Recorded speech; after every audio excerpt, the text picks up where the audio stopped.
गाजी ये तेरे पुरिसरार बंदे जिन्हें तूने बख्शा है ज़ोक़े खुदाई। तारिक बिन ज़ियाद, फ़ातेह उंदलस। आलमी इस्लाम का एक दरख्शां सितारा। इस जवां साल सिपाही सलार की बदौलत मुसलमानों ने उंदलस और स्पेन पर 800 साल हुकूमत की। दास्तान की तरफ बढ़ने से पहले आपसे गुजारिश है कि हमारे चैनल ग्लोबल नॉलेज को सब्सक्राइब करें ताकि हर न्यू आने वाली वीडियो का नोटिफिकेशन आपको मिल सके।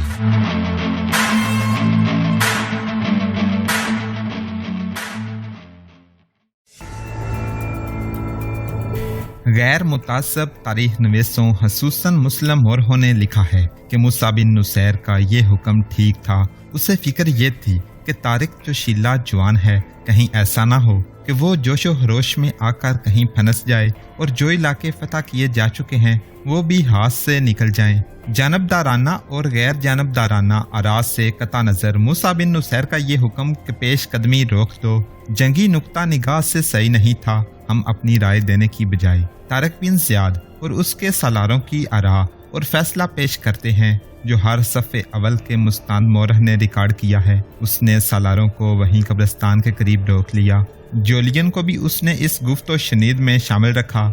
एक तो जोलियन दयानतदारी और वफादारी से तारिक की मदद और रहनुमाई कर रहा था, यहाँ तक कि उसने ईसाई होते हुए करमुना का किला बंद शहर अपने ईसाई भाइयों को धोखा देकर तारिक को दे दिया था। और दूसरी वजह जोलियन को इस अहम मसले पर बातचीत करने के लिए साथ रखने की ये थी कि जोलियन जहां दीदा आदमी था और फने हरबो ज़रब में तजुर्बा कार और खसूसी महारत रखता था। मुझे मशवरा दो मेरे रफीक को, तारिक बिन ज़ियाद ने कहा। मैं नहीं समझता कि इस हुक्म में क्या दानिशमंदी है। एक तरफ इस्लाम का हुक्म है कि अपने अमीर की अतात करो और उसकी हुक्म अदुली न करो, दूसरी तरफ मुझे ये नजर आ रहा है कि हम इस शहर में जमकर बैठ गए तो उंदलसी समझेंगे कि इतने ज्यादा जानी नुकसान को हम बर्दाश्त नहीं कर सके, इसलिए आगे बढ़ने से डर गए हैं। इब्ने ज़ियाद मगीसुर रूमी ने कहा, उंदलसी जो समझते हैं समझते रहें। हमारे सोचने की बात यह है कि हम उंदलसियों के सर पर चढ़ बैठे हैं। अगर हम उतर गए तो उंदलसी अपनी बिखरी हुई जंगी ताकत को यकजा कर लेंगे और हमारे लिए मुश्किल पैदा हो जाएगी। हम उंदलस की फौज पर दहशत बनकर गालिब आ चुके हैं। मुझे इसमें कोई दानिशमंदी नजर नहीं आती कि दुश्मन को संभलने का मौका दे दें। गौर करो तारिक, जोलियन ने कहा, आपके मजहब में अमीर की अतात का जो हुक्म है मैं इसके मुतल्लिक कुछ नहीं कहूँगा। मेरे मजहब के अहकाम भी ऐसे ही हैं, लेकिन अमीर ऐसा हुक्म दे जो मजहब और मजहब के पैरोकारों के नुकसान का बाइस बने। इस हुक्म के मानने को मैं गुनाह समझता हूँ। गौर करो तारिक, तुम वादिये लक्का फतह कर चुके। तुमने गादलीत की जंग में राडरक के साथ चीदा चीदा अमरा और तजुर्बाकार जर्नलों को हलाक कर दिया और उंदलस की असल फौज को बर्बाद कर दिया। और फौजी जो भाग गए हैं वो लोगों पर तुम्हारा खौफ पैदा करते जा रहे हैं और वो कुछ वक्त मुकाबला करके दिल छोड़ बैठते हैं। तो क्या तुम उन्हें मोहलत दे दोगे कि एक जगह इकट्ठे होकर तुम्हारे मुकाबले के लिए तैयार हो जाएं, या तुम उनके ताकुब में लगे रहोगे या उन्हें जरा सा दाम लेने का मौका न मिले? मैं इन्हें कहीं आराम से बैठने की फुर्सत नहीं दूंगा, तारिक ने पुरअज़म लहजे में कहा। अमीर मूसा बिन नुसैर यहाँ से बहुत दूर है, ज़ैद बिन कसादा ने कहा। उसे यहाँ की सूरत हाल का उंदलस की फौज की कैफियत का इल्म नहीं। और इस शहर अलीसीजा को देखो, जोलियन ने कहा। ये उंदलस का चौराहा है। एक रास्ता कुर्तुबा को, दूसरा गरनाता को, तीसरा मलागा को और चौथा रास्ता उंदलस की बादशाहत की गद्दी तुलीता को जाता है।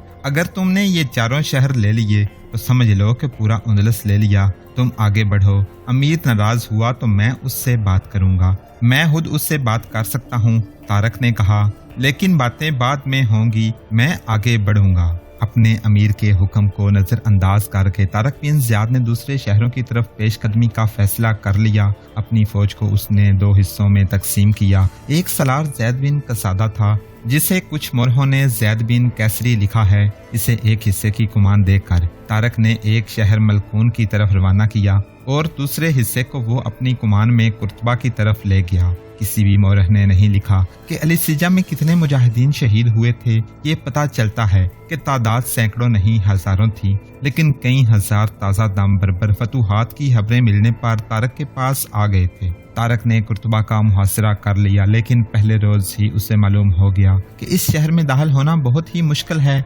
दीवार और दरवाजों के करीब जाना खुदकुशी के बराबर था। सबसे बड़ी मुश्किल तो ये थी कि किले के इर्द गिर्द खुंदक थी। तारक ने हर तरीका आजमा लिया, लेकिन यही एक तरीका रह गया था कि मुहासरे को तूल दिया जाए। 9 दिन गुजर गए। मुगीस, तारक ने अपने सलार मगीस और रूमी से कहा, तुम यहीं रहो, मैं जाता हूँ। हमने अमीर के हुक्म को इसलिए नजरअंदाज किया है कि उंदलसी फौज को आराम की मोहलत न मिले और इधर उधर बिखरे हुए दस्ते इकट्ठे न हो जाएं। मैं मुहासरा करके बैठा नहीं रह सकता। यहाँ तो कई चांद तलुओ गुरूब हो जाएंगे। मैं इनके दारुल हुकूमत तुलीता को जाता हूँ। इस लश्कर को हम 2 हिस्सों में तकसीम कर लेते हैं। ज्यादा नफरी तुम अपने साथ रखो इब्ने ज़ियाद। मगीस और रूमी ने कहा, मुझे सिर्फ 700 सवार दे दो। सिर्फ 700? तारक बिन ज़ियाद ने हैरान सा हो के पूछा, क्या तुम ये किला 700 सवारों से ले लोगे? मुगीस 700 सवारों से किला ले सकेगा या नहीं? जोलियन ने कहा, मैं तुम्हें बता देता हूँ तारक, तुलीता को तुम थोड़ी नफरी से फतह नहीं कर सकोगे।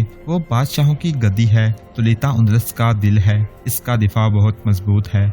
बेहतर यही है कि तुम ज्यादा फौज अपने साथ रखो और तुलीता की तरफ कूच करो। मेरे लिए अल्लाह की ताकत बहुत है। मुगीस और रूमी ने कहा, मैं इस शहर में दाखिल हो जाऊंगा। वाबो ख्याल की बातें ना करो मुगीस। तारक ने कहा, अल्लाह इनकी मदद करता है जो हकीकत को सामने रख कर कुछ करते हैं। मैं कहता हूँ 700 सवार जिन्हें मैं मुंतहिब करूंगा मेरे पास छोड़ो और तुम जाओ। मुगीस ने कहा, रसूलुल्लाह सल्लल्लाहु अलैहि वसल्लम ने तुम्हें फतह की बिशारत दी है, तो हमारा परवरदिगार फतह के असबाब भी पैदा कर देगा। हम इस खुंदक के इस तरफ बैठे तो नहीं रहेंगे। तारक मगीस और रूमी की पसंद के साथ 100 सवार छोड़कर और बाकी फौज को साथ लेकर तुलीता की तरफ रवाना हो गया। जोलियन और ओपास उसके साथ थे। कुर्तबा की दीवार पर इंसानों की जो दीवार कुमाने और फेंकने वाली बर्छियां उठाए खड़ी थी, वो आतिशफशां पहाड़ की तरह फट पड़ी, लेकिन इससे आग नहीं। नारे निकल रहे थे, फलक शगाफ फातहाना नारे। वो गए, वो चले गए। इतनी जल्दी क्यों चल पड़े हो मुसलमानों? हमारे मेहमान जा रहे हैं। रुक जाओ इस्लामियों, हम दरवाजा खोल देते हैं। कह कहे तानों के तीर, कुर्तबा के ईसाई बर्छियां और कुमाने लहरा लहरा कर नारे लगा रहे थे। तारक फौज लेकर जा रहा था। मुहासरा उठ गया था।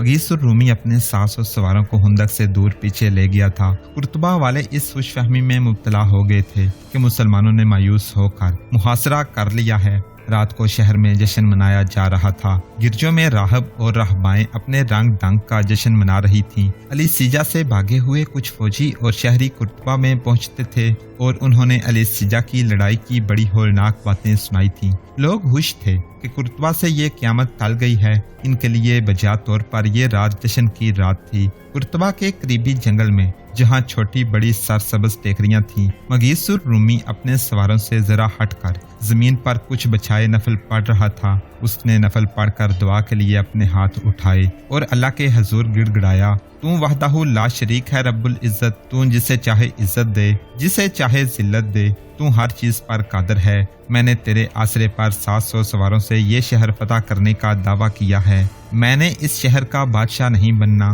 तेरी बादशाही को इस शहर में पहुंचाना है। मेरे अल्लाह, मुझे हिम्मत और इस्तकलाल दे कि तेरी वहदत और मोहम्मद सल्लल्लाहु अलैहि वसल्लम की रसालत लेकर इस किले में दाखिल हो जाऊं और फातेह की और बातिल की तारीखियों में हक का उजाला फैला दूं। मुझे अपने हजूर और मेरे साथियों के सामने शर्मसार न करना बारी ताला। उसकी आवाज में रिकत आ गई थी। उसने अल्लाह के हजूर फैलाए हुए हाथ अपने मुंह पर फेरे और इन्हीं हाथों से आंसू पूंछ डाले। वो उठा और अपने सवारों के पास गया और एक जगह बैठ गया। तमाम सवार उसके इर्द गिर्द इकट्ठे हो गए। मेरे अजीजों, मगीस और रूमी ने बुलंद आवाज से कहा, मैंने सिपा सलार से कहा था कि मुझे सिर्फ 700 सवार दे दो और मैं तुम्हें ये शहर दूंगा। मैंने अपना दावा और वादा पूरा करने के लिए तुम्हें मुंतहिब किया है। मैंने ये वादा सिपा सलार से नहीं बल्कि अल्लाह से किया है और ये वादा तुम्हारी शुजात के भरोसे पर किया है। अहद करो अपने अल्लाह से कि हमने इस किले का सीना चीर कर इसमें दाखिल होना है,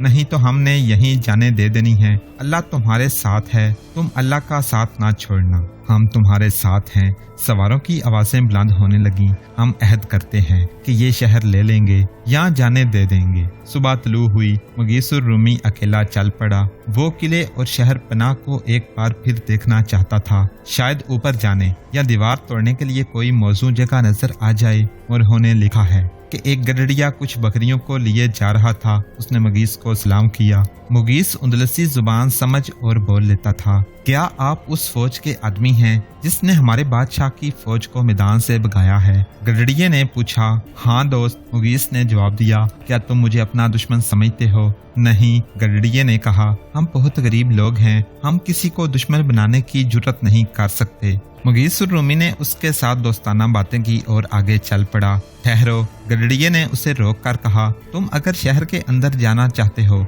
तो पीछे चले जाओ। उधर दरिया है और हुंदक भी है। एक जगह से दीवार थोड़ी सी टूटी हुई है, लेकिन जरा ऊंची जगह है। इसकी निशानी ये है कि वहाँ एक दरख्त है जिसके टहन दीवार के करीब तक गए हुए हैं। वहाँ से तुम दीवार तोड़ सकते हो। खुद जाकर देख लो तुम ये काम कर सकते हो या नहीं। मुगीसुर रूमी अपने असल लिबास में नहीं था। वो दूर से होता हुआ दरिया की तरफ गया। वहाँ से वो जगह नजर आ गई जहाँ से दीवार जरा सी टूटी हुई थी, लेकिन इसमें से अंदर जाना आसान नहीं था। इसे मजीद तोड़ना था। दीवार के ऊपर संतरी टहल रहे थे। मुगीस छुपता छुपाता वापस आ गया और अपने ओहदेदारों को बताया। बारी बारी 4-5 ओहदेदार गए और दीवार का वो कमजोर मुकाम देखा। दीवार के इस छोटे से शगाफ की निस्बत वो दरख्त ज्यादा कारआमद है जो दीवार के करीब है। एक शामी ओहदेदार अबू अतीक ने कहा, रात को इस पर चढ़कर दीवार पर जा सकते हैं, लेकिन संतरियों की मौजूदगी बहुत बड़ा खतरा है। मुगीसुर रूमी ने भी ये तरीका सोचा था, लेकिन उसे खतरा ज्यादा और कामयाबी मशकूक नजर आई थी।